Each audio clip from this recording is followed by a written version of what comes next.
So hey guys, welcome back to my channel dream boys 94. So గ్రహణం అనేది ఖగోళిక శాస్త్రానికి సంబంధించిన సహజ సంఘటన.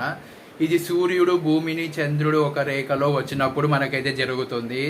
సో గ్రహణం రెండు రకాలుగా ఉంటుంది, సూర్యగ్రహణం ఇంకా చంద్రగ్రహణం. సూర్యగ్రహణం అంటే చంద్రుడు భూమిని సూర్యుడి మధ్యకు వచ్చినప్పుడు జరుగుతుంది.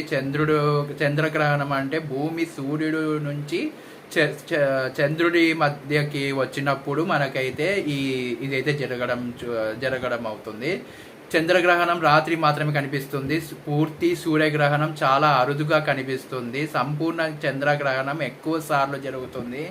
సో మనకు సూర్యగ్రహణం కొద్దిసేపే కనిపిస్తుంది. చంద్రగ్రహణం గంటల పాటు కనిపించవచ్చు. చంద్రుడు సూర్యుడిని పూర్తిగా కప్పేస్తే దాని సంపూర్ణ సూర్యగ్రహణం అని కూడా అంటారు. సో మనకు ఇలాగైతే జరుగుతుంటుంది. ఈ రోజు వచ్చేసి చాలా భయంకరమైన రోజు అని అయితే అందరూ చెప్తున్నారు. సో రేపు వచ్చేసి మీరు తలస్నానం అయితే చేయండి.